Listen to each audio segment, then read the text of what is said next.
à tous et bienvenue sur ma chaîne YouTube. On se retrouve aujourd'hui pour ma vidéo spéciale saga coup de cœur où j'avais dit que je vous parlerais d'une saga. Mais il faut savoir que j'ai pas lu le troisième tome, j'ai pas lu les autres tomes. Je pense que le troisième tome est sorti en français mais je suis pas sûre. Attention, je suis pas sûre. Mais dans tous les cas, je vais vous parler déjà des deux tomes que j'ai lus et je pense qu'en fait ça sera les seuls que je lirai de ma vie. Si le troisième tome est sorti en français, je me procurerai le troisième tome et dans ce cas... la vidéo ne sortira pas, ou peut-être pas tout de suite, je rajouterai la partie où je parle du troisième tome. Sinon, cette vidéo sortira. Alors oui, je suis habillée et maquillée et également coiffée de la même manière que dans ma vidéo j'ai vu. Mais c'est tout simplement parce qu'on est le même jour et que je suis pas une youtubeuse beauté. Ça sert à rien que je me change pour tourner 3 vidéos à la suite. Je m'en fous, j'ai pas que ça à faire de mes journées de me changer, hein, clairement. Si les youtubeuses beauté n'ont que ça à faire de se changer, c'est leur problème. Moi, j'ai pas assez de vêtements pour pouvoir me changer 3 fois par jour pour faire 3 vidéos. Puis de toute façon, ça sert à rien parce que de toute façon, après, j'aurais quand même remis ça. Donc, autant laisser ça. Voilà. Et donc, je vais vous parler donc de la saga. Je pense que ça s'appelle Amnesia, la saga. Ou quelque chose comme ça. Ou Altered, un truc comme ça. En anglais, je crois que la saga se prononce Altered. Et en fait, je pense que, même si je ne lis pas en anglais, dans les prochaines années, je me prendrai la saga en anglais. Dans les prochaines années. Parce que c'est vraiment une saga coup de cœur, en fait. Et donc, le premier tome de la saga qui m'appartient, celui-là, il s'agit donc de Amnesia. C'est une saga thriller, mais c'est une saga coup de cœur, quoi. J'adore. Enfin bref, dans le premier tome, donc on va retrouver Anna. Il n'y a pas le nom de tous, mais je connais. Donc il y a Anna qui travaille avec son père dans ce qu'on appelle un labo, si je peux dire ça comme ça. C'est comme ça qu'ils appellent le labo. Où dans le labo se trouvent 4 garçons, donc Sam, Nick, Cass et Trev. Oui, ils s'appellent comme ça. Ils n'ont pas de nom. Enfin, je pense que Sam s'appelle Samuel en vrai, mais je pense que les 3 autres, c'est leur vrai prénom. Je pense. Il n'y a pas de précision. Et donc, ces 4 garçons-là sont là, sont dans le labo. Ils sont enfermés dans des cages. Si je peux appeler ça comme ça. Je sais pas vraiment si c'est des cages. Hein, mais... Et ils sont là. En fait, ils ont été génétiquement modifiés pour être plus intelligents et plus forts. Et également plus rapides aussi. Je sais pas ce que je relis là. Donc également plus rapides. Donc ils ont chacun une particularité. Et en fait, il faut savoir que leur souvenir a été effacé. Donc les seuls souvenirs qu'ils ont, c'est d'être arrivés à l'agence pour devenir des machines de guerre, si je peux appeler ça comme ça, parce que je pense que c'est ça qu'ils veulent... Enfin, c'est pas que je pense, c'est ça qu'ils veulent qu'ils deviennent, en fait, des machines de guerre. Pourquoi pas après tout? Au lieu d'utiliser des fusils, pourquoi pas utiliser des hommes, hein. Et donc, on va dire que Anna est très attirée par Sam. Et donc, je vais pas dire que c'est sur celui-là qu'elle se concentre le plus, mais disons que... voilà, c'est son petit coup de cœur, son petit chouchou. Et bon donc, en fait, chacun a son caractère différent. C'est-à-dire que Sam, il est renfermé, mais il est adorable. Nick est un vrai connard. Avec Anna, c'est-à-dire qu'il n'aime pas Anna. Cass, bon, ça va, c'est le petit comique de la bande, en fait. Et Trev est hyper protecteur envers Anna. Et en fait, alors oui, je préviens tout de suite, c'est une vidéo spoil. Hein. Je le mettrai dans le titre. Mais il y a du spoil dans la vidéo. Parce que je peux pas m'empêcher de parler de la saga sans parler de ce qui se passe dans les livres, hein. Parce que juste vous dire j'aime bien la saga, ouais, la vidéo elle ferait même pas 1 minute, quoi, c'est bon. Alors, mais en fait un jour, Anna découvre que ils sont pas là par hasard, et que donc Sam, Nick, Cass et Trev ont été engagés par l'agence. Donc elle découvre également qui est l'agence. Donc c'est vraiment des personnes c'est vraiment des connards en fait dans l'agence, je le dis clairement, c'est des connards. Où en fait ils ont effacé le souvenir de beaucoup de monde. Et en fait elle va vouloir les libérer un jour, elle va en parler à son père. Et en fait son père, à l'air de rien, va lui donner un coup de main à s'échapper. Il va lui donner une arme, il va dire que vous pouvez pas emporter grand chose avec vous, mais du moment que tu emportes les garçons, ça va, ils te protégeront toujours. Et il explique aussi donc que leur mémoire a été effacée. Et que suite au fait qu'ils vont arrêter de prendre les médicaments, leurs souvenirs vont revenir, etc. Mais le truc, c'est que au fil du temps, en fait, elle se rend compte qu'il y a un problème avec elle. Et elle va découvrir que ses souvenirs ont également été effacés pour faire croire qu'elle était réellement la fille de l'homme avec qui elle travaillait, alors que non. Et qu'en fait, elle a un passé commun avec Sam, Nick, Cass et Trev, qu'ils ont tous les 5 un passé commun. Mais ça, elle le découvre petit à petit dans le tome 2. Mais dans le tome 1, en fait, donc ils vont s'échapper, ils vont être en cavale avec l'agence, ils vont tuer plusieurs personnes, ils vont pas avoir le choix, pour survivre, t'es obligé de tuer.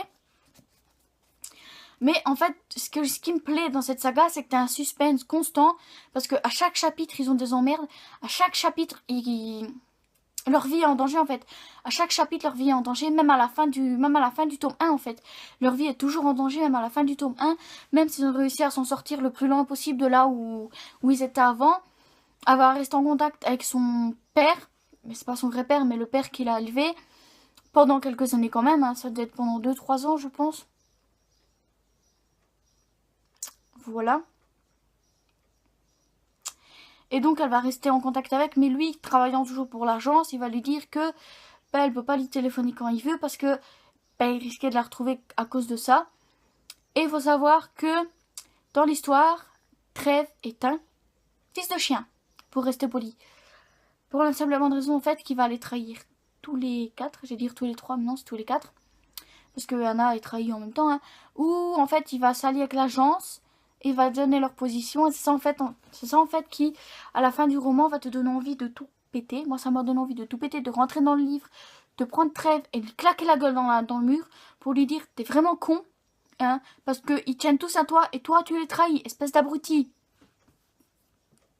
Voilà. Donc, je suis désolée pour ceux qui voulaient le lire, mais de toute façon, je pense que à l'intro, je rajouterai attention spoil. Oh, et mon téléphone commence à m'énerver. Tout à l'heure, c'était mon réveil qui s'était mis en route. Je sais pas pourquoi. Et ce coup-ci, c'est l'application Harry Potter qui arrête pas de m'appeler. Enfin bref. Non, je ferai pas de vidéo sur l'application Harry Potter. J'ai beau être fan d'Harry Potter. Je sais pas, sur iPhone 5, ils ont pas le truc d'enregistrement d'écran. Donc voilà. Enfin bref. Revenons à nos moutons. Ou plutôt à notre très cher petit bébé ici. Et donc, quand j'ai eu terminé le tome 1, je me suis dit, ben merde. Faut que je lise le tome 2. J'avais grave envie de lire le tome 2. Surtout avec la trahison de Trev, avec les secrets que Anna a découvert. Donc que sa mémoire avait été effacée, que son père n'était pas son père, que elle avait une sœur qui était décédée, qui était morte, que elle avait apparemment un passé en commun avec les garçons. Enfin au début elle pensait rien qu'avec Sam. Voilà, où ils avaient un passé en commun. Où en fait elle découvre que Sam sortait avec sa sœur à elle. Sa vraie sœur du moins. Et donc j'ai adoré. En fait, ce livre-là, eh bien...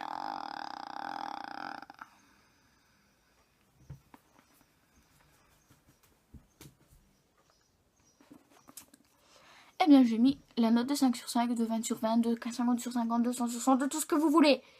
La note maximale. Et donc, il faut savoir que quand les souvenirs reviennent, c'est d'une violence... mais d'une violence inouïe. C'est-à-dire que la personne qui voit ses souvenirs affluer dans son cerveau, en fait, elle en vient à avoir des maux de tête, mais récurrents. Et donc, j'ai adoré ce tome 1. Je l'avais trouvé à Nose pour 3 €, je pense, 2,99 €. Un truc comme ça. Et en fait, le résumé m'avait attiré, ça m'avait plu. Outre le fait que c'est un thriller et que c'est un genre de lecture que j'adore, dans tous les cas, voilà. J'avais grave envie de le lire. Ça m'avait grave donné envie de le lire. Et il avait pas fait long feu dans ma pile à lire en fait. Parce qu'il faut savoir qu'à ce moment-là, dès que j'avais un livre, je le lisais directement. Tandis que là, j'ai des livres qui dorment dans ma pile à lire. Certains depuis le mois de décembre. Et c'est les plus vieux. Non, j'en ai un très vieux. C'est Nos étoiles contraires. J'ai jamais lu le livre. Mais on s'en fout. On n'est pas là pour parler de ça. Et donc, début du mois d'avril, j'ai mon amie avec qui qui me prête des livres. Eh bien, je lui ai demandé si je pouvais en emprunter. Et elle m'a dit oui. Elle m'a envoyé une photo de sa bibliothèque. Et, quelle surprise, dans sa bibliothèque, il y avait le tome 2 d'Amnésia Memento. Donc, au départ, je lui avais dit, ouais, je cherche de la romance pour l'instant. Je laisse de côté un petit peu le thriller et le fantastique. Ouais, bien sûr, ouais. Oui, Laurine, on y croit tous que tu vas laisser le thriller de côté. On y croit tous. Et donc, je lui ai fait, je vais t'emprunter Memento. Et donc, dans ce tome 2, on retrouve toujours Sam, Nick, Cass et Anna. Pas Trèves, parce que du coup, il est retourné avec l'agence, donc il est moins présent. Mais donc, on les suit toujours qui sont en cavale. Ils sont là arrêtés depuis à peu près... Ah oui, il faut savoir aussi que dans le tome 1, Sam et Cass avaient été recapturés par l'agence. Donc Nick et Anna, de leur côté, avaient tout fait pour les libérer. Et en fait, ils nous ont laissés là sur leur libération. Et donc dans le tome 2, donc on les découvre en cavale, toujours en cavale. Mais en fait, ils trouvent des maisons vides. Ils habitent là-bas pendant à peu près 1 à 2 semaines, voire peut-être même un mois le plus long. Et donc là, ils sont, je pense, à 2 à 3 heures de route de là où ils sont, de l'endroit où ils se sont échappés. Ils savent qu'ils ont toujours l'agence à leur trousse.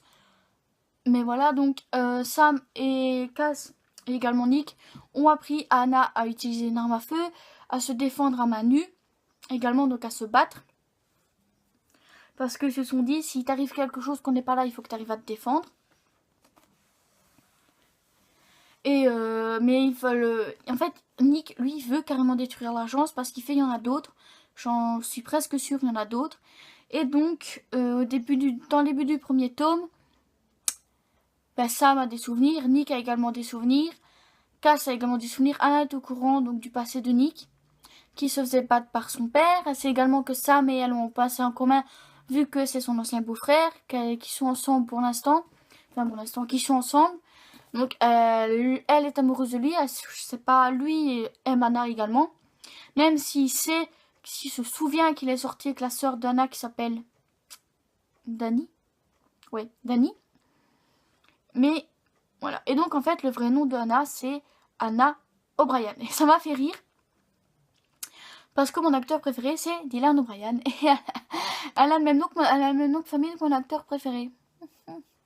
Bon, je sais que c'est qu'un nom dans un livre, hein, mais la référence... Enfin, en fait, ça m'a fait rire tout simplement. Ouais, je rigole pour un rien, mais ça m'a fait rire. Voilà. Et donc dans ce tome 2, ils vont tous commencer à avoir des souvenirs. Anna également, elle va voir sa sœur dans ses souvenirs, puis en fait elle va se rendre compte que Nick fait partie de ses souvenirs, Cass fait partie de ses souvenirs, et elle va se dire, mais en fait on se connaissait tous, avant d'atterrir au même endroit, on se connaissait tous. Et en fait il faut savoir que les garçons, leur cerveau avait été manipulé de manière à ce qu'ils écoutent toujours Anna quand elle dit quelque chose, et à toujours protéger Anna. Seulement quand ils ont arrêté de prendre le médicament, eh bien ils ont tout doucement en fait commencé à ne plus du tout écouter Anna, à ne plus du tout la protéger. Enfin si, la protéger si quand même, mais moins qu'avant. Voilà. Enfin des souvenirs, c'était des flashbacks en fait. Voilà. Elle se dit mais pourquoi est-ce qu'on m'a effacé mes souvenirs en fait? Qu'est-ce que je viens faire là-dedans? Pourquoi je suis mêlée à tout ça? Et donc elle va découvrir petit à petit que sa sœur n'est pas morte. Déjà pour commencer, elle va découvrir que sa sœur n'est pas morte. Elle va essayer d'aller à sa recherche, elle va la retrouver. Seulement, sa sœur n'est pas la personne qu'elle croit. Sa sœur travaille avec l'agence. Et en fait, dans le livre, elle va découvrir le fondateur, qui est le fondateur de l'agence. Elle va découvrir en fait qu'elle est l'héritière de l'agence, tout simplement. Parce que celui qui a créé l'agence est leur oncle. Donc je pense que c'est le frère de leur père. Et que si ses souvenirs ont été effacés, c'est tout simplement parce que son père la battait. Et que c'est également elle qui a tué ses parents. Voilà. Donc tout le monde... Donc en fait, Dani va essayer de faire croire que c'est Sam qui a tué ses parents. Donc elle va... En fait, Dani travaille avec l'agence, elle va tout faire pour que Anna revienne de son côté, donc retravaille avec eux. Et pouvoir recapturer les garçons, du coup. Mais en fait, ça va pas se passer comme prévu parce qu'Anna va se rendre compte très rapidement de la manipulation que sa sœur fait sur elle. Et en fait, je me dis que je peux arrêter la saga à ces 2 tomes-là, tout simplement parce que la fin, c'est une bonne fin. C'est une fin qui finit bien. Surtout pour Anna et Sam, qui vivent ensemble, au départ avec tout le monde. Puis au bout d'un moment, quand ils voient qu'il n'y a plus aucune menace parce que l'oncle est mort, Dani est morte également, tuée par Anna. Super, quoi. Je pense que l'oncle, je sais plus comment il s'appelle. Tout le monde l'appelle OB à l'agence, donc OB. Meurt, mais je sais plus s'il est tué par un des garçons ou par Anna. Je sais plus. Et donc en fait dans ce tome 2, ils vont être donc ils sont toujours poursuivis par l'agence. Ils ont tué donc celui qui pensait être le chef. Mais finalement, c'est pas lui, donc Connor dans le tome 1. Mais ils ont toujours Riley qui était le bras droit de Connor à leur trousse. Et il va tout faire pour les retrouver. Il va également mettre en scène l'enlèvement de Danny. Donc c'est ça qui va pousser Anna à commettre des conneries, tout simplement. Ils vont également vouloir sauver des autres garçons. Mais ils vont se rendre compte que, en fait, ces garçons-là, ils ont un ordre bien précis. Ils ont eu un truc implanté dans le cerveau avec un ordre bien précis. L'ordre bien précis étant de tuer Sam, Nick et Cass. Super, et en fait c'est Danny qui va déclencher en disant un mot, et en fait tout doucement Anna va se rendre compte que Danny est contre eux depuis le début, qu'elle la manipule depuis le début, et donc c'est Anna qui va tuer sa sœur en lui plantant un couteau dans l'abdomen, je pense. C'est également elle qui va blesser son oncle et le laisser mourir, je pense. Et donc en fait, comme il y a beaucoup de membres de l'agence qui sont morts, etc. Le seul qui n'est jamais retrouvé c'est Riley, mais de toute façon, étant donné que le fondateur de l'agence est mort, que l'héritière est morte et que Anna ne veut pas faire partie de l'agence, et que de toute façon ils ont fait exploser l'agence, grâce à Trêve, en fait Trêve va les aider à se libérer plusieurs fois. Donc en fait il a travaillé avec l'agence parce qu'il n'avait pas le choix, mais à côté de ça, il a toujours aidé Anna.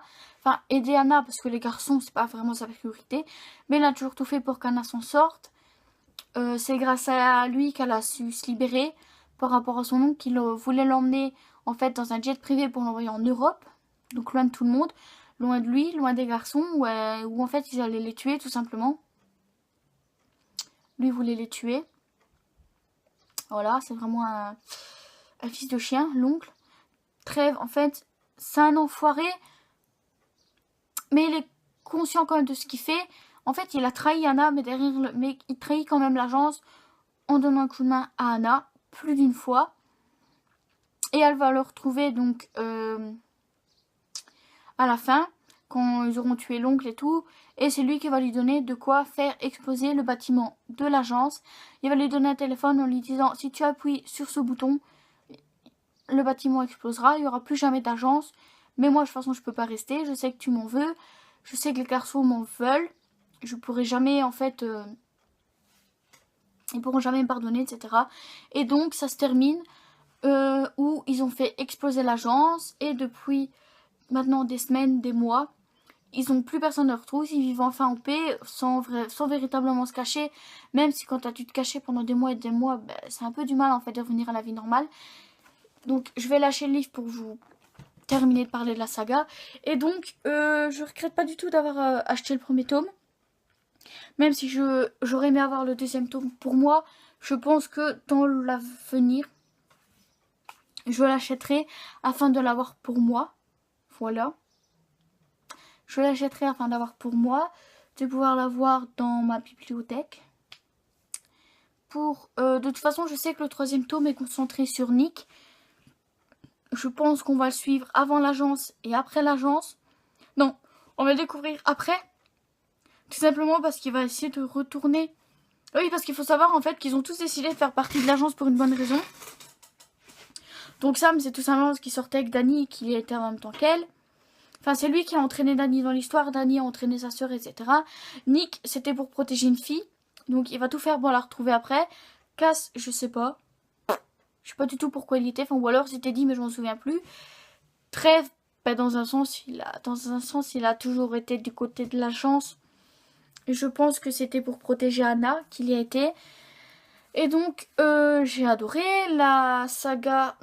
Tous les deux un 20 sur 20. C'est une saga coup de cœur qui restera gravée en moi encore très longtemps. Et en fait, je commence à me dire que je parle, mais ça fait 2 vidéos que je tourne. 2 vidéos qui font plus de 20 minutes.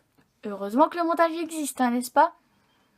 Et donc, le tome 1 sera rangé dans ma bibliothèque. Le tome 2 sera rendu à mon avis. En fait, si je voulais tourner la vidéo maintenant et pas plus tard, c'est tout simplement parce que normalement, le livre sera rendu. Quand vous verrez cette vidéo, le livre sera déjà rendu. Donc c'est mieux en fait si je fais la truc maintenant. Sinon j'aurais dû intégrer une image et je préfère avoir le livre en main. Tout simplement. Donc il faut également que je tourne un update lecture avant la fin de la semaine. Qui sera mis la semaine prochaine. Donc je ne serai pas habillée comme ça. Donc moi je vais vous laisser ici. Donc juste si vous ne connaissez pas la saga, n'hésitez pas. Mais le problème c'est que je pense que les livres ne sont plus vendus. Je pense. Ou alors il doit en rester très très peu. Parce que je sais que moi en fait si je me les procure pas d'occasion, bah je les aurai pas tout simplement. Parce qu'ils ont quand même quelques années. Je vais essayer de trouver la date de sortie, mais je pense qu'ils ont quand même quelques années. Ça doit être début des années 2000 ou des années 2010. 2014, donc, enfin, Memento en 2014, donc finalement, c'est pas si vieux que ça. Mais bon c'est quand même assez vieux, j'ai envie de dire. Et Amnésia, je pense qu'il doit être sorti l'année d'avant, 2013. Ouais, 2013. Donc, ils ont quand même 4-5 ans. Ouais, c'est pas mal, on va dire. Donc, si vous savez toujours les retrouver, n'hésitez pas. J'espère qu'un jour, Albin Michel va se dire qu'ils vont refaire une réédition. Sinon, ben... Donc, Albin Michel, si vous m'entendez, il y a possibilité de faire une réédition. Ou de faire une édition avec la saga mise carrément dans le même livre. Ça serait bien. Ou même une autre maison d'édition qui a envie de rééditer les livres en poche. S'il vous plaît. Ça me permettrait d'avoir les deux dans ma bibliothèque. Enfin bref, moi je vous retrouve, j'allais dire mercredi, mais non, je sais pas du tout quand la vidéo sortira. Je sais pas si ça sera un mercredi ou un dimanche. Et donc, je vous retrouve bientôt pour une prochaine vidéo. Bye bye!